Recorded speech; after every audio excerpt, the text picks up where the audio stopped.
2-1. We're live at Siftach for Parshat Behar, Coffee and Kabbalah. I'm so happy to be here. Thank you everyone for coming.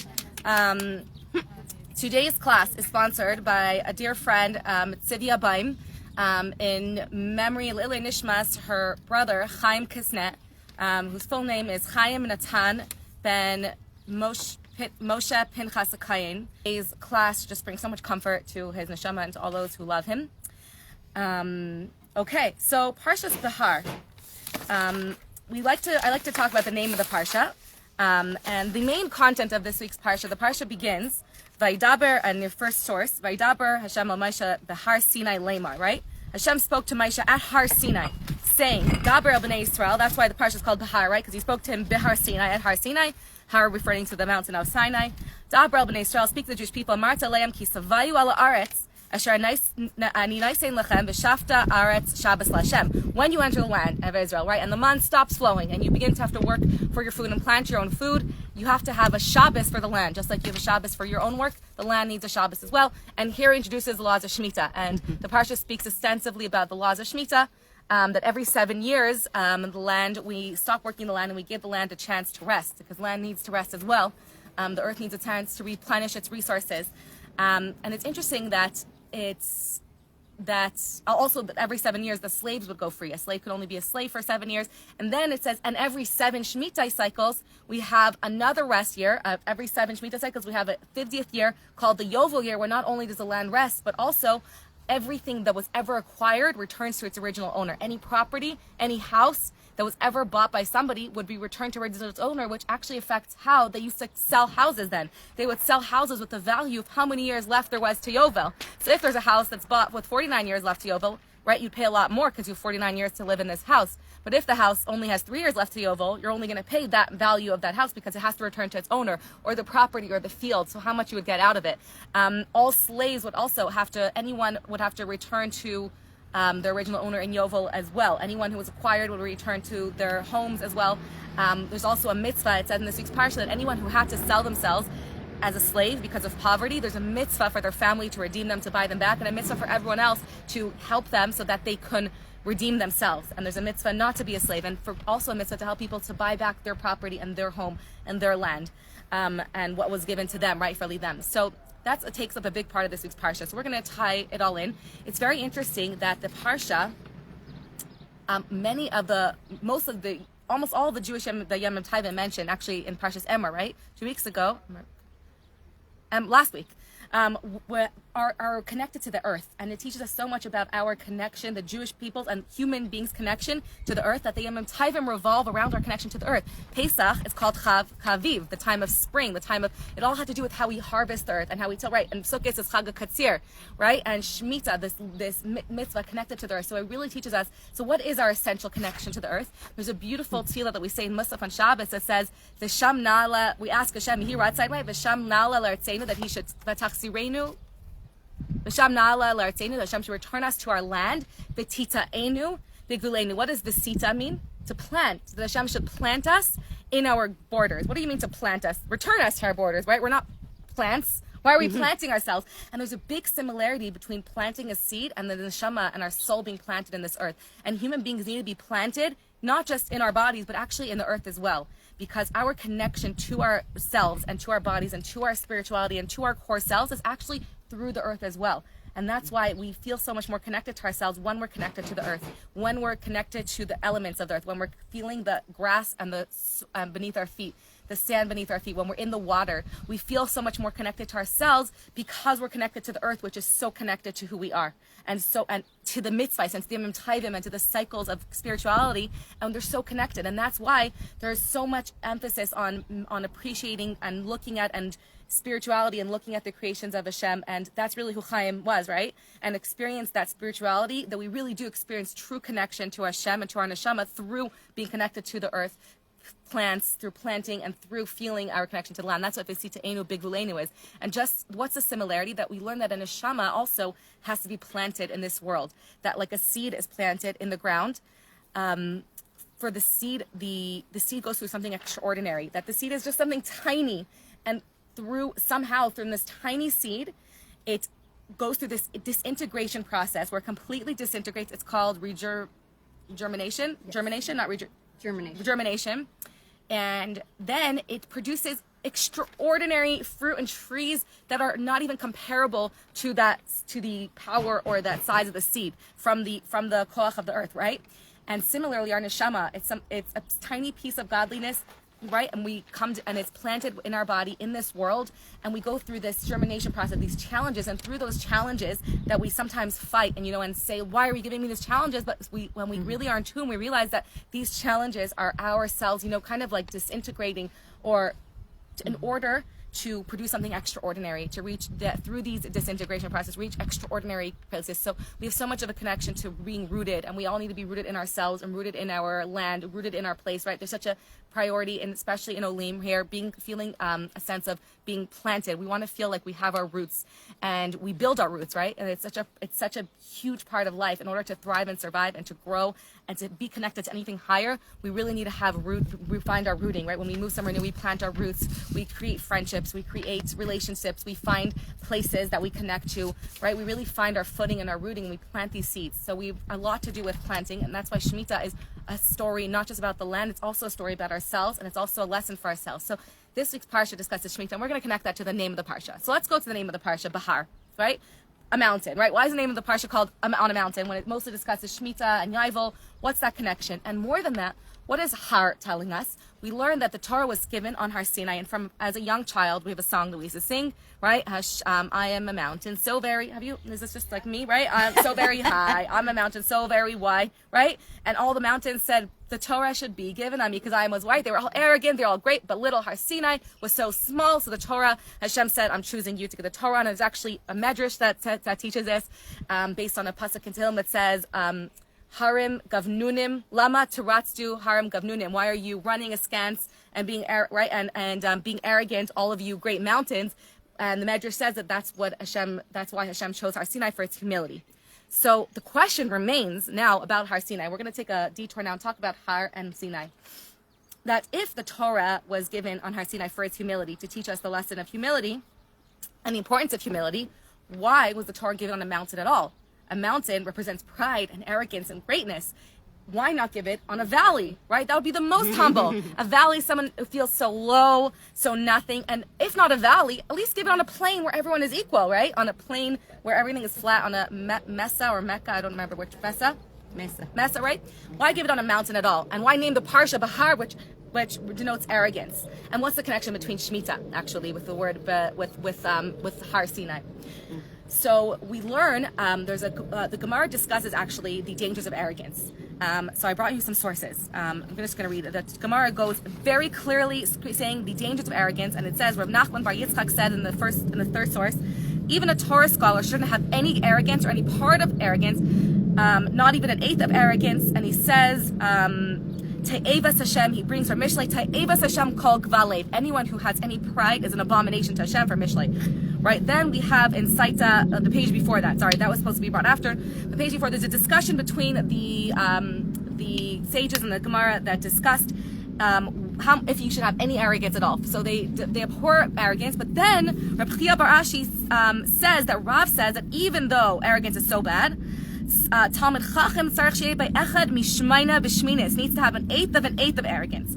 Amar Rab Huna, right? Then Rab Huna, the son of Rabbi Yeshua, he said that this eighth of arrogance, ma'atrale kesasa, it crowns him like the husk of, like the awning of a husk, on like the husk of a fruit, crowns him. So he needs a little bit of an eighth because that gives him his glory, his crowning, that little bit of pride that he has.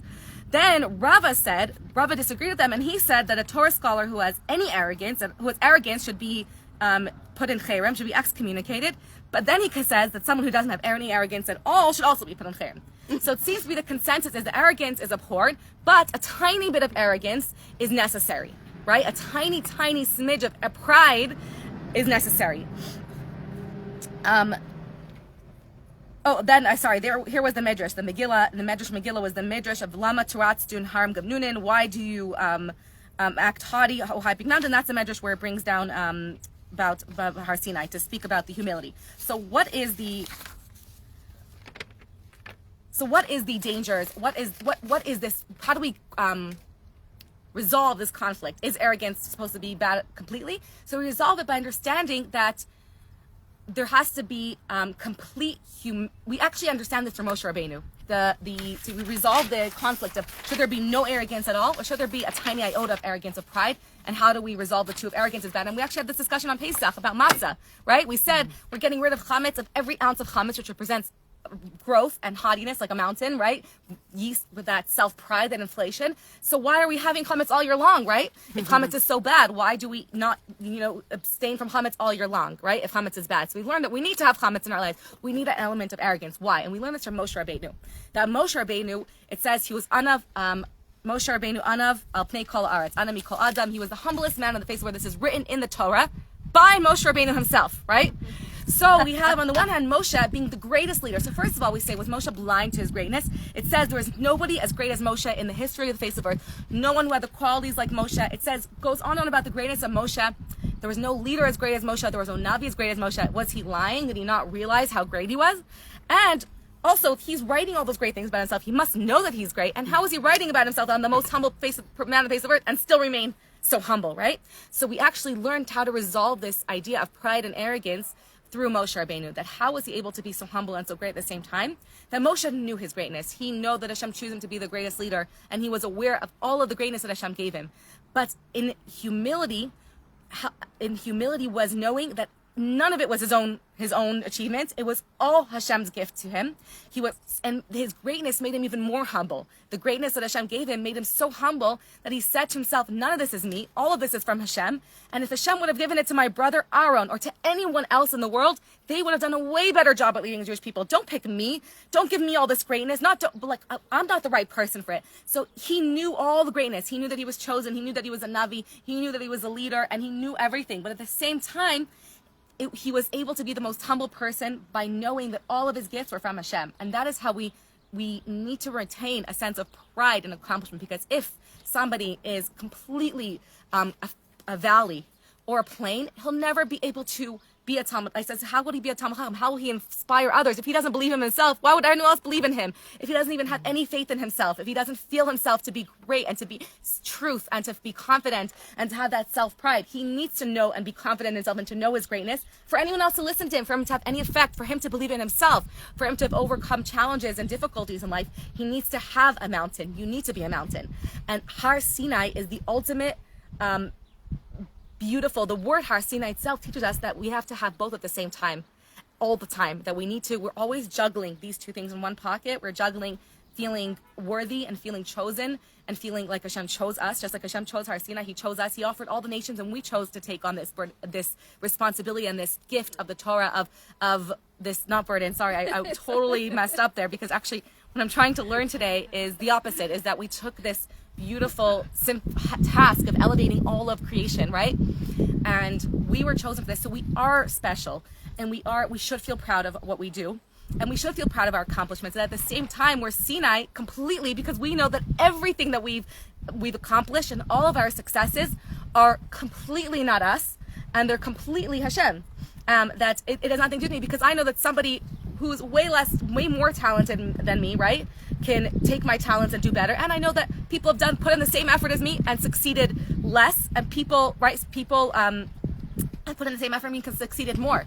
And I could put in the same effort one day and have a horrible turnout, right? I can put in so much effort into an event and no one will show up. And I can put in so much effort to event and I'll have a huge event. And both of them, I should feel the same amount of proud of myself, because in both cases, I know that I'm just a vehicle and a vessel to carry out Hashem's will. So if I have a really successful program, I'm saying, wow, that's amazing. Thank you so much, Hashem. I'm so grateful, Baruch Hashem, that you made this happen. And if my program is a failure and nobody comes, I am equally, right? I'm not affected in that way. I'm not dejected, because I'm saying, I am just the vehicle. I'm so proud I did my part, and Hashem, that was Hashem, right? It didn't work out because that was exactly what was meant to happen from Hashem. And that was Hashem's failure, right? My failures are Hashem. My successes are all meant to be from Hashem.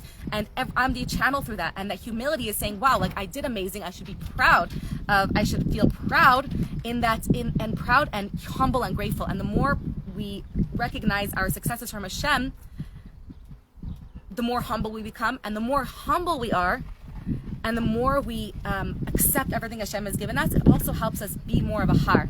And we ask the question, if the point is to be humble, right, more than the har, like just a tiny bit of har, right? We're only supposed to have an eighth of a har, even a Talmud Chacham. Why not call the Parsha Sinai, right? Make the stress on Sinai, don't make the stress on har. And we learned that the ultimate is not the humility. The humility is the vessel to be a har. We need to have that confidence. We need to have that empowerment. We need to know what we carry within us. We need to know that greatness that we carry within us. And that comes to us actually through being a Sinai. So the Sinai is the channel to being a har.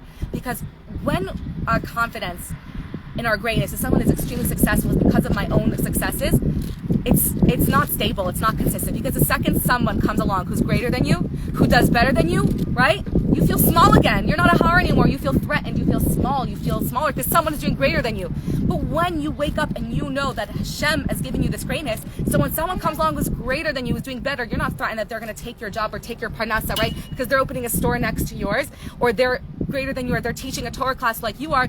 You wouldn't be threatened because you know that Hashem gave you this greatness, and Hashem is infinite. So if it's coming from you, from your greatness, if you're limited, right? Your greatness is, your success is very limited because you have limited time, you have limited resources. Your greatness reaches a certain level, and someone else can outgrade you.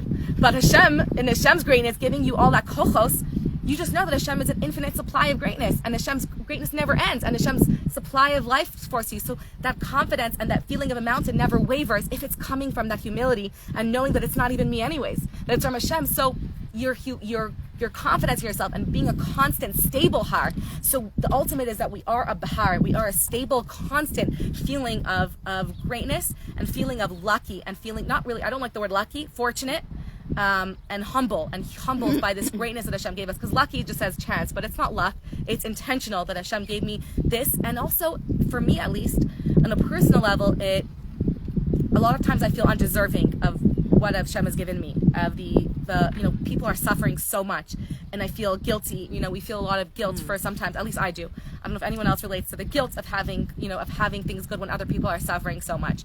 And when we have that trust in Hashem, that complete trust and that unwavering knowledge and humility, that Hashem, then we don't question if Hashem gave us those brachos and all of that goodness for a second, because I know it's coming from Hashem, so I'm not questioning that. Hashem chose exactly who to give what to, and I know in confidence that that's what Hashem gave to me, and it can ease, and we don't need to feel guilty. We need to feel empowered by it, because guilt is just a place to bring us down, to not help us, not the Yetzer Hara's tactics to take us away from feeling that empowerment to do greatness. It's like, you don't deserve that, don't go out and do great. And when we feel empowered and say, no, Hashem chose me for this, and this is what Hashem gave me, and I want to go and do more good and more kindness for other people, it empowers us so much more. So the ultimate is to be a bahar, is to, through humility and through that gratitude and the moda'ani every single day, and realizing the greatness and that wealth that Hashem gave us and all of the goodness Hashem gave us, and then we can really truly be a constant state of being pride, like Moshe, knowing who you are, but knowing that it's not you, that if Hashem gave it to someone else, they could have done a way better job, and that your success and your failures are not you anyways, right? Ultimately you're the vehicle. And there's a beautiful story to portray that. Reb Zusha Mi'anapoli, famous chassid, he lived in complete trust of Hashem. And this is actually what Shemitah is all about, right? That he every morning would, after davening, he would turn to Hashem and say, Hashem, your Yingala Zusha is hungry. Please send me breakfast. Please send me food. And then Hashamish would appear and serve him breakfast. Every morning he would turn to Hashem and say, Hashem, Yingala is hungry. Please, Hashem, send your child some food. And he lived in complete poverty, right? And Hashamish would arrange food for him. And one day Hashamish said, I had enough of this. He's like, with this fake lies. Hashem is not sending him food. I'm giving him food. So enough of this charade and this lies. Tomorrow, when he turns to Hashem and says, Hashem, your child Yingala is hungry. Please, Hashem, give your child a little bit of food to eat. I'm not going to bring him breakfast because I'm going to show him that I'm giving him the food. Stop this charade of pretending like you're davening to Hashem and Hashem is sending it to you. We're not like babies, right? Mm-hmm. The next day he makes up his mind. He doesn't prepare breakfast. After davening, Zusha turns to Hashem and he says, like every day, your child Zusha is hungry. Can you send me a little bit of food? And the Shamish is smug and happy and says, Zusha's going to learn to thank me and to realize the food comes from me. I'm sure he said thank you, but to realize to stop the charade. And there's a knock at the door, and a man turns by and says, we had a big bris today, and there's a lot of extra food, and I wanted to give it to see if anyone here would like it. And the shaman said afterwards that I realized that I wasn't bringing Reb Zisha food every day. Hashem was sending him food every day, and I was the channel. And if I'm not going to be that channel, someone else will be the channel. And there's such an element. And I feel, and I heard Rabbi Yossi Jacobson say this thing, and he said, if we would just stop and say, Hashem, send me some food, we would be sitting for for a few weeks, right? Because we really need to believe in that complete trust, because we don't really believe Hashem is sending us food the way Reb Zisha really knew that Hashem is sending him the food. And he knew that ultimately all his food is man from Hashem. And this is what Shemitah is all about.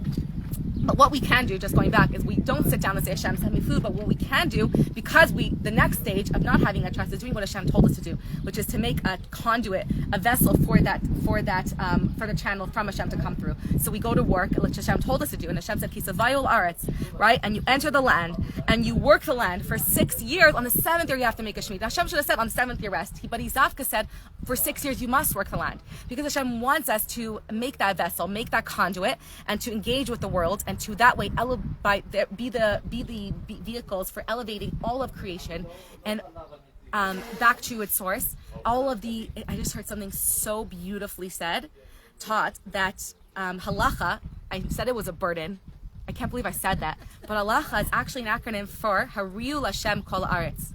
Sing to Hashem the entire universe. The entire earth shall sing to Hashem together. And every level of creation works in this symphony, this miraculous symphony. Every creature, right? Every plant, the way that the leaf works and turns colors and knows how to produce oxygen for all the creatures to breathe, the way that I could go on forever, right? The symphony of the entire cosmos of creation, the plant life, the ants, and the bees, and every level of creation works in this beautiful symphony. And then humans at the top of the pyramid, because we say that there's domem, inanimate objects, and there's someach, plant life, then there's animal life, and on top of the pyramid is humans. And what do?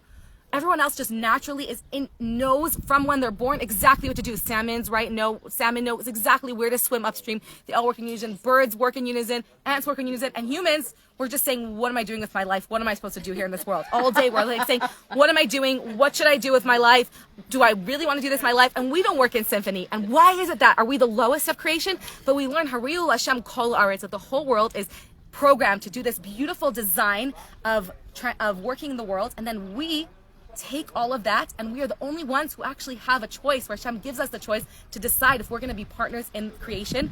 And everyone else kind of doesn't have a choice. They do what they do by default, and no other animal says, maybe I should be an ant today instead of being a bird, right? They work in this design. They don't have that choice, and we are given this choice to say, am I going to choose to be at the top of that pyramid, and then in the morning, when I have intention and I daven and I eat breakfast, I'm intentionally elevating all of the work that all the animals did in this food that I'm eating, and having intention to elevate it all back to its source and to bring all of creation back to its source?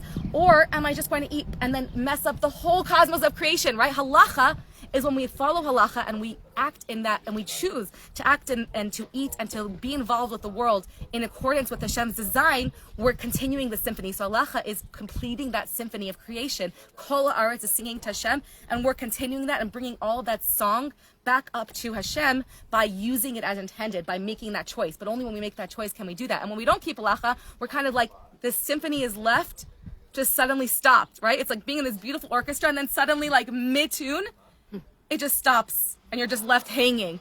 So we leave the world hanging. We're not doing anything bad, but we're choosing if we're going to leave all of the work of creation, that symphony of creation, hanging midair, or we're going to continue its flow and bring it back to Hashem. Hariu Hashem Kol Haaretz, all of the work of the whole earth, and bring it back to Hashem. It was just so mind-blowing for me, and that it was just so transformative. And unfortunately, sometimes we're raised with these ideas that aren't true to Torah, of halacha being binding or a burden or an onus or something we must do, when it's really, the whole idea of halacha is choosing whether we're going to continue that symphony of creation, which is just really what it is. And that's what Shemitah is.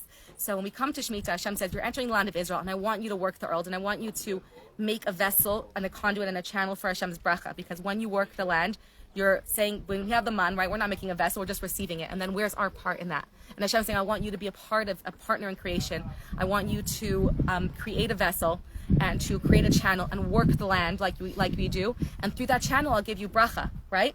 But the problem with that is that after 6 years of working the land and seeing so much success and so much produce, a farmer, and easily us who work and are successful, can, especially a farmer who's seeing I'm planting and things are growing and I'm successful, can easily be led to feel that the channel, that the blessings are not Hashem coming through his planting, but rather that kochi ve'etzem yadi asili yisachayel, that my hands planted this and I grew this. Look how successful I am. And that's such a dangerous place to be in, because that is forgetting and stopping that whole cosmos of creation and stopping that natural flow that Hashem continues to give us and replenish us when we realize that everything is coming from Hashem. But when we take it on upon us and say, I'm making this, then, we're a mess, because our resources are very limited, right? We really need to constantly. So every seventh year, that reminder is not only for the land to have its rest and to replenish resources, it's for us to remember and to rely on Hashem and to go back to that trust and realize that even though we're making a vehicle and a vessel for Hashem's brachos, ultimately, everything is from Hashem. And that's so similar to the idea of Behar, to realize that yes, we do work, and yes, we should be proud,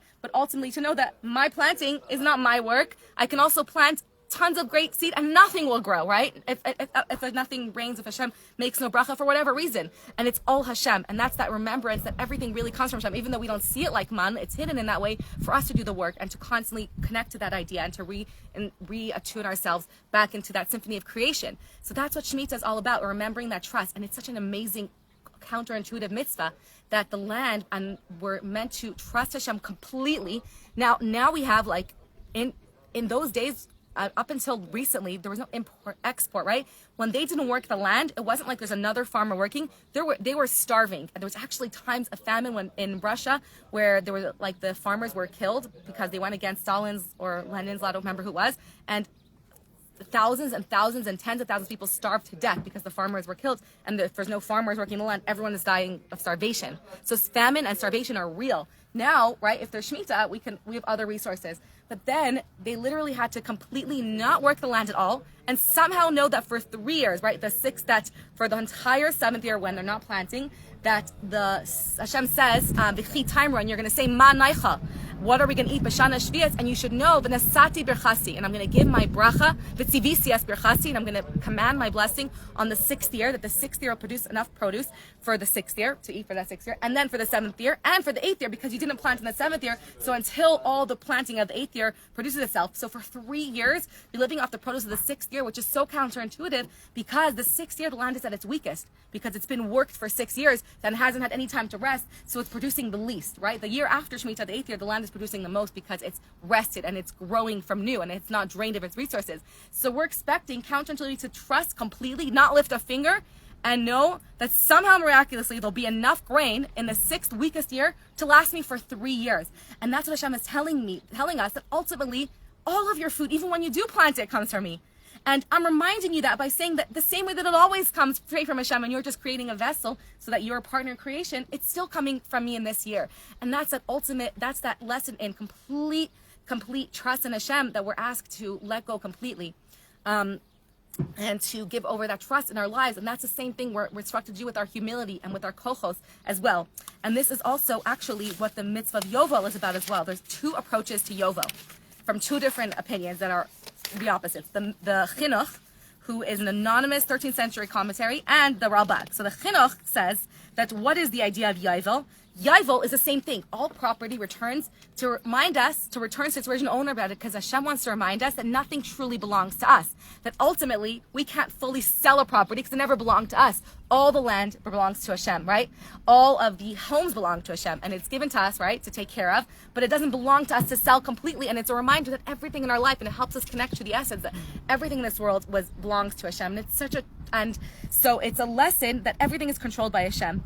And when you have business and you acquire wealth and property, you can get self-importance, right? You can start to feel arrogant and feel like I control my destiny and I'm responsible for my great successes. I'm owning so much land. So every 50 years, Hashem says, reminder, I'm in control of the world. Your body doesn't even belong to you. Your body, you feel like it's yours, but ultimately I'm lending you this body, and you can't even sell your body because it returns back. You can't even sell your body for more than 7 years or 50 years, right? So Hashem says only Hashem controls who ends up with what.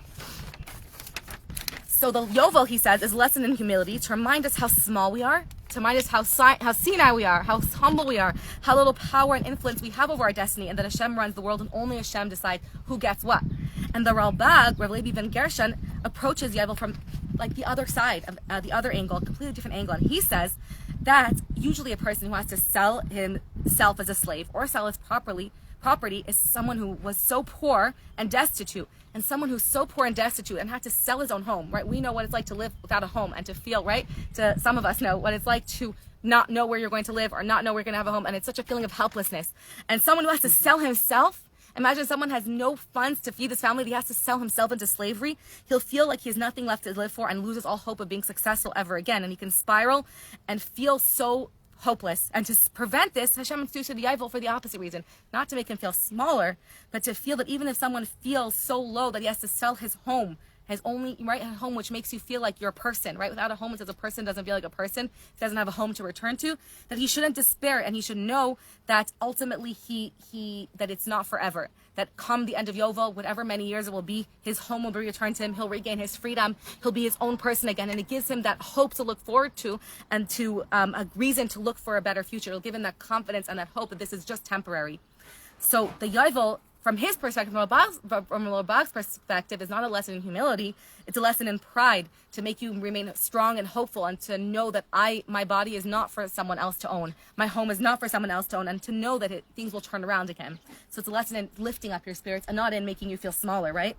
So we learned that somebody who focuses too much on how small he is and feels too small and looks around and feels like all my challenges in my life, right, and are mine, and my failures are mine, and feels so small, then he's not going to be motivated to try or to work hard or to do anything, right? And that's why he needs a sense of pride and a sense of koach and a sense of hope, right? But if somebody gets too strong, too caught up in himself and feels like all the success is mine, I bought all this property, it's mine, then also he could be arrogant and he forget about Hashem, and that's such a dangerous path as well. So we need to have a constant fusion of Har and Sinai, right?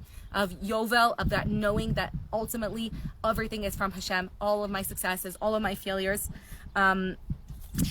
etc. So I'm going to end off with a story.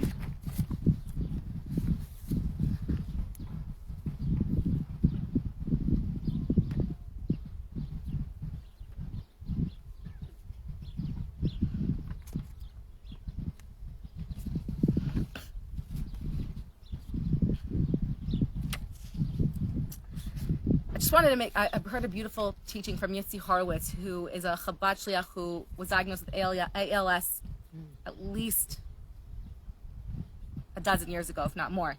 And he is unable to communicate in any way or move any part of his body besides his eye movement. And he communicates and he writes articles and Divrei Torah and on the Parsha through eye movement. And each letter he writes takes close to an hour, right? Each word he writes can take an hour because it's a lot of painful effort. So his teachings are so valuable to me. So one thing he taught that's really rung true for me about this idea of the essence of how we can connect to this idea of trust in Hashem and Shemitah and pride and arrogance was that we all have a relationship with Hashem, right? And for some of us, our relationship is strong, and for some of us, our relationship is rejection and feeling like Hashem rejected us or Hashem let us down. And for most of us, right, it goes back and forth. We feel grateful to Hashem, and then we feel let down by Hashem, and we feel, why is Hashem doing this to me? And we go through like a roller coaster of life, of ups and downs and twists and turns related with Hashem. But ultimately, the core of what Hashem wants from us in life is that we trust Him completely. And that's what we want in every relationship with somebody, right? That we want them to trust us, to come to us, to be open with us, to be vulnerable with us. But we have so many trust issues. As soon as we're born, right? When we're born, we trust our parents completely. And then as we go through life, we learn to trust less and less because life disappoints us.